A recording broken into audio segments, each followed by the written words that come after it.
Hi friends, welcome to CTET Tamil. இது December 2019ல உள்ள question paper. இதில் உள்ள சயின்ஸ் கொஷின்ஸை நம்ம இப்போ பார்க்க போகிறோம். First question, X is a chemical present in our stomach and it is necessary for digestion of food. When X is segregated in excess, it causes health problems like indigestion. Y is a chemical used to treat this condition. What could be X and Y? So நமக்கு தெரியும் X வந்து ஸ்டொமக்கில் உள்ள ஒரு ஆசிட்னா அது hydrochloric acid. So இன்டைஜஷன் problem வரும்போது நம்ம எடுத்துக்க வேண்டியது ஜெலிசல் அந்த மாதிரி எடுப்போம் இல்லையா, அந்த இதோட கெமிக்கல் நேம் வந்து magnesium hydroxide or aluminium hydroxide. இங்கே மில்க் ஆஃப் மெக்னீஷியா சொல்லி கொடுத்துருக்காங்க. மில்க் ஆஃப் மெக்னீஷியா அப்படிங்கிறது மெக்னீஷியம் ஹைட்ராக்சைடோட இன்னொரு name. So answer is option 3. X is hydrochloric acid and Y is milk of magnesia. Second one, in which of the following processes bacteria is not used? இந்த 4 ஆப்ஷன்லே second option மட்டும்தான் என்ன செய்யாதுன்னா bacteria இல்லாமல் prepare பண்ணுற process. மற்ற எல்லாமே formation of curd, fermentation of sugarcane juice and nitrogen fixation, இது எல்லாமே பாக்டீரியா வந்து என்ன செஞ்சுருக்கோம், இன்வால்வ் ஆகிருக்கும். இதில் பேக்கிங் ஆஃப் பிரெட்டில் மட்டும்தான் என்னதுன்னா ஈஸ்ட் நம்ம சேர்த்து பண்ணுறதுனால அதில் மட்டும் என்ன கிடையாது, பாக்டீரியா இன்வால்வ் ஆகாது.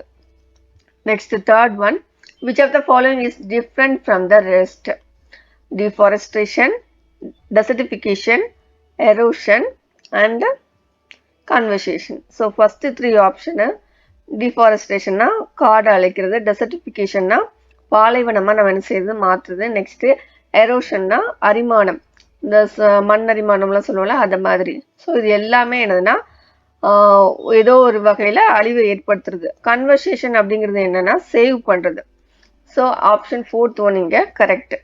Next 4th one, which of the following statement is not correct? இதில் ஃபர்ஸ்ட் 3 ஆப்ஷன் பார்த்தோம்னா எல்லாமே கெமிக்கல் சேஞ்ச். ஸோ அது வந்து கரெக்ட். 4th ஆப்ஷன் மட்டும் என்னது அப்படின்னு சொன்னோன்னா அது ஒரு physical change. Crystallisation is a physical change. மற்றபடி டைஜஷன், போட்டோசிந்தசிஸ், அப்புறம் ரெசிப்ரேஷன், இது எல்லாமே chemical change. Next, 5th one, which of the following represents an ascending order as per the size of particles? So soil ஓட particles பொறுத்து அதை ascending orderல எழுத சொல்லியிருக்காங்க. இதில் clay தான் வந்து இருக்கிறதுலே சின்ன particle. அதுக்கப்புறமா ஸ்லிட், அப்புறமா கிராண்ட் சாண்ட் அப்படின்ட்டு வரும். ஸோ இதுக்கு answer is option second one, clay, slit, sand, gravel and rock. Next, 6th one, the function of gills in the fish is to. So இந்த ஃபிஷ்ஷோட கில்ஸ் எதுக்கு யூஸ் பண்ணுறது நமக்கு தெரியும், வாட்டரில் உள்ள ஆக்சிஜனை அப்சார்ப் பண்ணி எடுக்கிறதுக்காக தான் அது யூஸ் ஆகுது. So option third one correct here. Absorb dissolved oxygen from water. Next 7th one, which of the following can be used to complete electrical circuit if one runs out of connecting wire? சரி, இதில் நம்ம ஒரு சர்க்கியூட்டை prepare பண்ணுறோம், அதில் ஒயருக்கு பதில் எதை வச்சா அந்த சர்க்கியூட் வந்து கம்ப்ளீட் ஆகும்னு கேட்டிருக்காங்க. Option 4th one blade. அதை தவிர பேப்பர், ரப்பர், உட்டெல்லாம் என்ன செய்யாது, சர்க்கியூட்டை எலக்ட்ரிசிட்டியை என்ன செய்யாது, அனுப்பாது. ஸோ அது வந்து ஒரு இன்கம்ப்ளீட் சர்க்கியூட்டாக மாறிடும். Next 8th one, Manjula is observing her image in a plain mirror. The distance between herself and the mirror is 5 meters. She moves 1 meter towards the mirror. The distance between herself and her image is now. O வந்து object, இங்கே object வந்து இங்கே மஞ்சுளாவை நம்ம represent பண்ணுறோம். எம்ங்கிறது mirror, ஐ வந்து image. So மஞ்சுளாலேருந்து மிரருக்கு எவ்வளோ distance இருக்குதுன்னு first சொல்கிறாங்கன்னா 5 மீட்டர் இருக்குது அப்படின்னு சொல்கிறாங்க. அப்போ மிரர்லேருந்து இமேஜ் ஃபார்மேஷனுக்கும் அதே 5 மீட்டர் டிஸ்டன்ஸ் தான் வரும். ஸோ டோட்டலாக 10 மீட்டர் டிஸ்டன்ஸ் இருக்கும் மஞ்சுளாலேருந்து அவங்களோட இமேஜ் ஃபார்மேஷன் ஆகுதுக்கு. இப்போ லாஸ்ட்டாக என்ன சொல்கிறாங்கன்னா 1 மீட்டர் அவங்க என்ன பண்ணிட்டாங்க, டுவர்ட்ஸ் முன்னாடி போயாச்சு. ஸோ அதை நம்ம என்ன செய்கிறோம், இங்கே கால்குலேட் பண்ணுறோம். ஸோ 5 - 1, அப்போ அவங்களுக்கும் மிரருக்கும் உள்ள டிஸ்டன்ஸ் எவ்வளோனா இப்போ 4 மீட்டர் தான் இருக்கும். அதே மாதிரி இமேஜ் ஃபார்மேஷனும் 4 மீட்டருக்கு தான் என்ன செய்யும், ஃபார்மேஷன் ஆகும். ஸோ ஆன்சர் வந்து இப்போ ரெண்டையும் நம்ம ஆட் பண்ணனா நமக்கு 4 + 4 8 வந்து கிடைக்கும். So answer is 8 metre. Ninth one, a pendulum oscillates 30 times in 3 seconds. Choose the correct statement from the following. Okay, இதில் பாருங்க டைம் பீரியடும் ஃப்ரீக்வன்சி மட்டும்தான் கொடுத்துருக்காங்க. ஸோ இதில் எது கரெக்ட் ஆன்சருங்கிறத நம்ம செக் பண்ணி பார்ப்போம். ஃப்ரீக்வன்சியோட ஃபார்முலா என்ன அப்படின்னு சொன்னோன்னா 1 by டைம் பீரியட். டைம் பீரியட்னா என்ன அப்படின்னா ஒரு ஆக்சிலேஷனுக்கு ஒரு அந்த பெண்டுலம் எடுத்துக்கக்கூடிய டைம் தான் நம்ம என்ன சொல்கிறோம், டைம் பீரியட் சொல்கிறோம். So time period is equal to 3 seconds. அது எவ்வளோ செகண்ட்ஸ் பை எத்தனை டைம்ஸ் வந்து அது ஆக்சிலேட் ஆச்சு அப்படிங்கிறத நம்ம சொல்கிறது தான். So 3 divided by 30. நமக்கு ஆன்சர் வந்து அப்போ எவ்வளோ கிடைக்கும், 0.1. ஸோ இதுதான் என்னது 0.1 செகண்ட் தான் டைம் பீரியட். இப்போ நம்ம t கண்டுபிடிச்சிட்டோம். ஸோ அதை வந்து சப்ஸ்டியூட் பண்ணுவோம் ஃப்ரீக்வன்சியில். So f is equal to 1 by 0.1. இப்போ நமக்கு கிடைக்கக்கூடிய ஆன்சர் வந்து 10 Hz வந்து கிடைக்கும். ஸோ இந்த ஆன்சர் வந்து இதில் எதில் வருது பாருங்கள், டைம் பீரியட் வந்து 0.1 செகண்ட்ஸும் ஃப்ரீக்வன்சி இஸ் 10 Hz. அது வந்து செகண்ட் ஆப்ஷனில் வருது. ஸோ நமக்கு ஆன்சர் வந்து ஆப்ஷன் 2.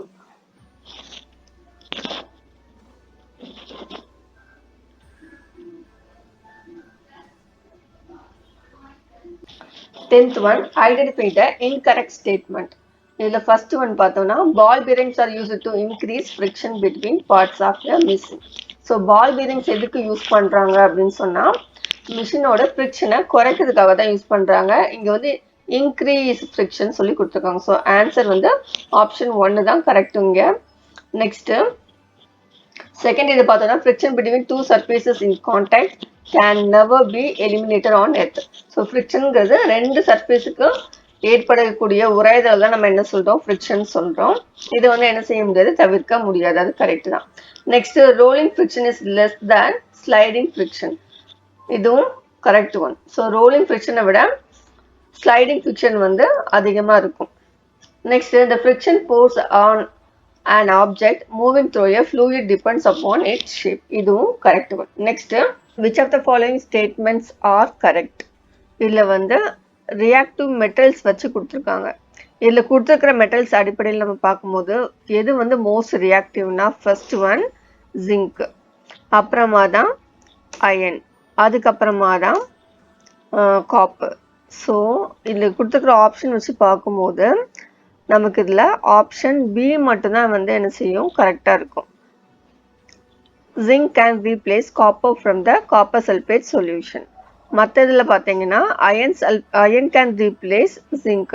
ஸோ அயன் வந்து என்ன செய்யாது, ஜிங்கை ரீப்ளேஸ் பண்ண முடியாது. அதே மாதிரி காப்பர் வந்து அயனை ரீப்ளேஸ் பண்ண முடியாது. So answer is here option 2 only B. Next 12th one, identify the correct statement from the following.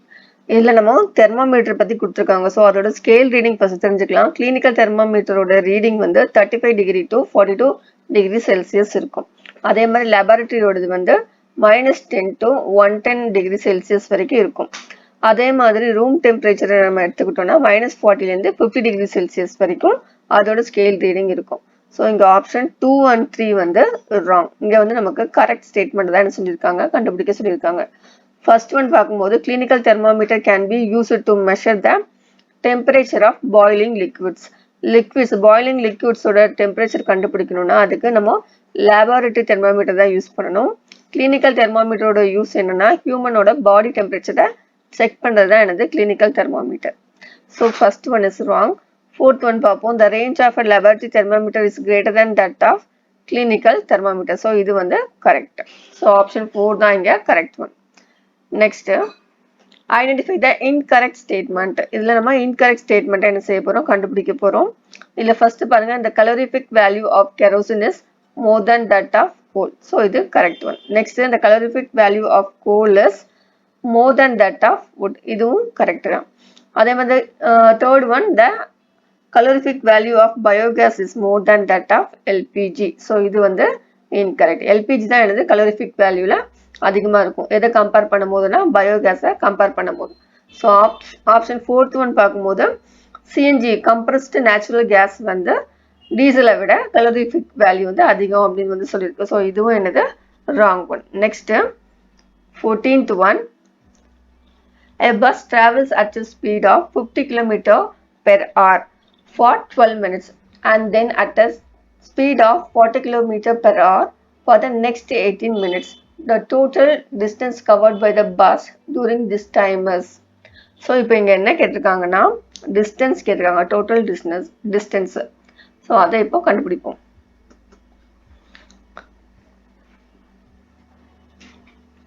So distance equal to speed into time. இப்போ நம்ம ஃபர்ஸ்ட் இதை கண்டுபிடிச்சிடலாம். இதில் ஃபர்ஸ்ட் விட ஸ்பீட் எவ்வளோனா 50 km/h. ஸோ இங்கே என்ன கொடுத்துருக்காங்கன்னா மினிட்ஸில் கொடுத்துருக்காங்க. நம்ம அப்போ அதை என்ன செய்யணும், ஹார்ஸில் மாற்றணும். இங்கே ஸ்பீடு வந்து ஹவரில் கொடுத்துருக்காங்க, டைம் வந்து மினிட்ஸில் கொடுத்துருக்காங்க, அதை நோட் பண்ணிக்கோங்க. ஸோ ஹவரில் மாற்றிட்டு நம்ம கேன்சல் பண்ணணும். ஸோ 12/60. இது இப்போ நம்ம ஒர்க் அவுட் பண்ணும்போது நமக்கு கிடைக்கிற ஆன்சர் வந்து 60 வரும், 5 × 10 வரும். ஓகே, நெக்ஸ்ட்டு செகண்ட் இதுக்கு நம்ம கண்டுபிடிக்கணும். செகண்ட் இதுக்கு 18 மினிட்ஸு, ஸ்பீட் வந்து 40 km. ஸோ 40 ×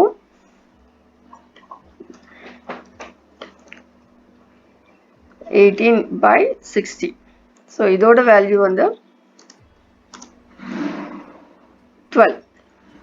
ஸோ டோட்டல் இந்த 10 + 12 நம்ம டோட்டல் டிஸ்டன்ஸ் கேட்டிருக்கனால 10 + 12 ஆட் பண்ணால் நமக்கு ஃபைனலாக 22 வந்து ஆன்சராக கிடைக்கும்.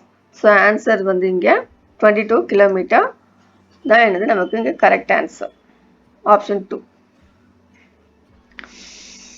Next 15th one, identify the incorrect statement from the following. So இதில் ஃபர்ஸ்ட் ஒன் பார்ப்போம். the motion of the earth is axis is periodic motion. So motion of the earth வந்து என்னதுதான் periodic motion தான். So அது correct one. So லைட்டோட motion வந்து rectilinear motion, அதுவும் correct. Next ஒரு ஸ்ட்ரிங்கோட motion வந்து எப்போவுமே எப்படி இருக்குன்னா சித்தாரோடது ஆக்சிலேட்டரி மோஷன், அதுவும் என்னதுதான் correct. So all periodic motions are circular motion, இது வந்து ராங் ஒன். எல்லா பீரியாடிக்கும் வந்து சர்க்குலர் மோஷனாக என்ன செய்யாது, இருக்காது. Next one 16th, which of the following statements are correct regarding image formation in plane mirror. ஒரு பிளெயின் மிரரில் எப்படி வந்து இமேஜ் ஃபார்மேஷன் ஆகல, கீழே உள்ளதில் எதெல்லாம் கரெக்ட் அப்படின்னு சொல்லிட்டு பார்ப்போம். இமேஜ் இஸ் எரெக்ட், ஸோ அது கரெக்ட். இமேஜ் இஸ் ரியல், அது வந்து ரியல் கிடையாது, virtual. Next image is laterally inverted, இதுவும் correct. The size image is the same of that of object, ஒரு ஆப்ஜெக்டோட என்ன சைஸோ அதுதான் என்ன செய்யும், இமேஜாக கிடைக்கும். ஸோ அதுவும் கரெக்ட். ஸோ இங்கே option A, C and D வந்து கரெக்ட். ஸோ ஆப்ஷன் 2 வந்து answer. Next which of the following is not a true the nature of science. So nature of சயின்ஸை பொறுத்தவரைக்கும் எது வந்து ட்ரூ கிடையாது அப்படின்னா சயின்ஸ் வந்து ஒரு interdisciplinary area of learning. So அது கரெக்டு. ஆல்வேஸ் டென்டன்டிவ், எப்போவுமே சயின்ஸ் வந்து ஒரு டென்டன்டிவாக இருக்கும். நெக்ஸ்ட்டு சயின்ஸ் வந்து என்ன செய்யும்னா ஸ்பெக்டிசமை ப்ரொமோட் பண்ணும். அதாவது நம்ம டவுட் கேட்குறது, கொஷனிங் பண்ணுறது, இதெல்லாம் வந்து சயின்ஸ் வந்து என்ன செய்யும், ப்ரொமோட்ஸ் பண்ணும். ஆனால் அது வந்து என்ன எதுக்கு ஈக்குவலண்ட்டாக இல்லை அப்படின்னா செட் ஆஃப் ஃபேக்ட்ஸுக்கு வந்து அது ஈக்குவலண்ட்டாக கிடையாது.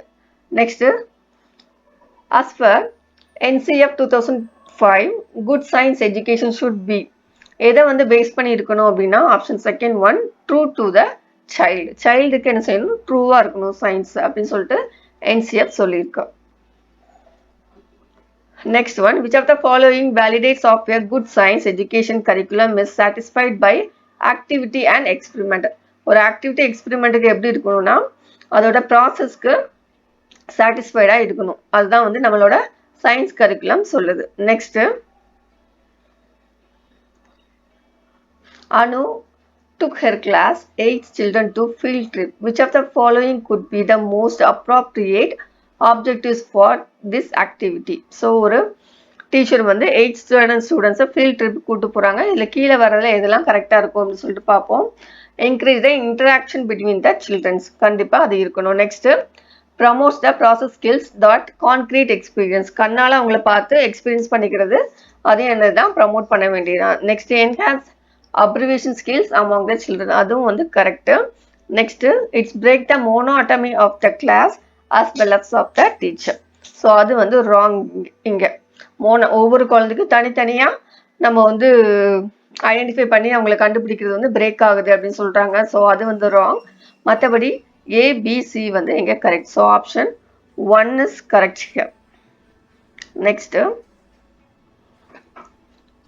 which of the following should not be an objective of a science education at the upper primary level? So Appar primary லெவலில் வந்து எது வந்து வராது அப்படின்னா, டெஃபினேஷன்ஸை என்ன செய்யக்கூடாது, ரொம்ப மகப்பின் பண்ணுற மாதிரி எம்பாசிஸ் பண்ணுற மாதிரி இருக்கக்கூடாது அப்படின்னு சொல்லுவோம். ஸோ இங்கே ஆப்ஷன் 4th ஒன் வந்து கரெக்டு. Emphasising the textbook definitions of concept. Next one, which of the following can be enhanced critical thinking among the children? Children-ஓட critical thinking வளர்க்குறது எது அப்படின்னா, option 3rd one, asking children to discuss among themselves in groups followed by sharing in large group.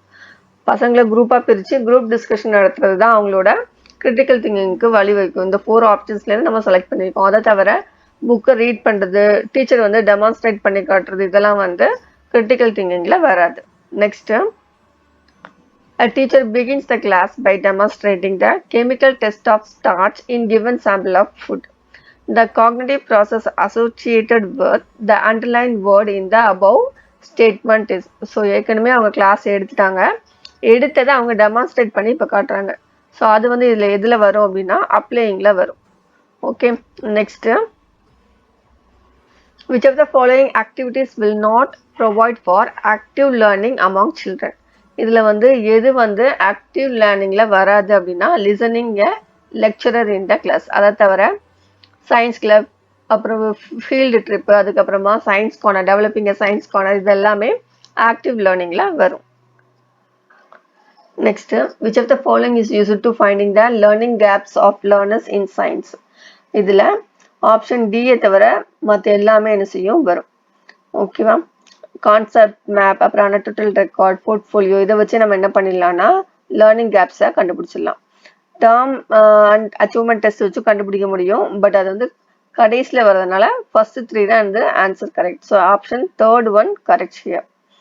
Next, which of the following tools is based on the technique of observation? அப்சர்வேஷனுக்கு 4th one anecdotal record. Oral test, written test, paper டெஸ்ட்லாம் என்ன செய்யாது, இதில் include ஆகாது.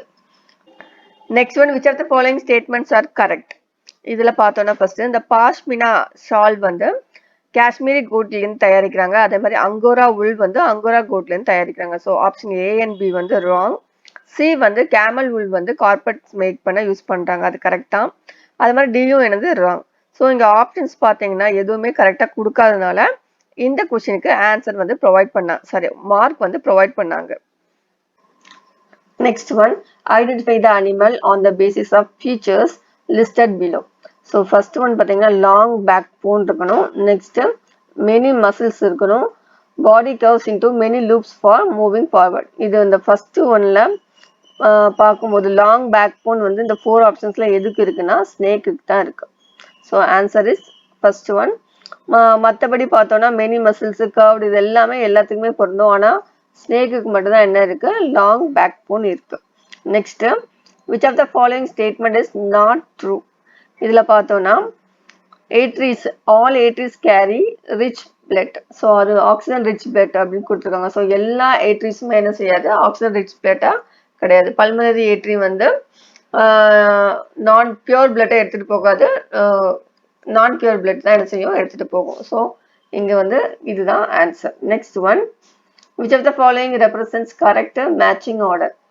Acetic ஆசிட்னா vinegar, lactic acid வந்து கர்ட்ல இருக்கும், ஆக்சாலிக் ஆசிட் வந்து ஸ்பினாச்சில் இருக்கும், அஸ்கார்பிக் ஆசிட் வந்து சிட்ரஸ் ஃப்ரூட்ஸில் இருக்கும். ஸோ ஏ வந்து 4ம், A4, பி வந்து லாக்டிக் ஆசிட் வந்து 1.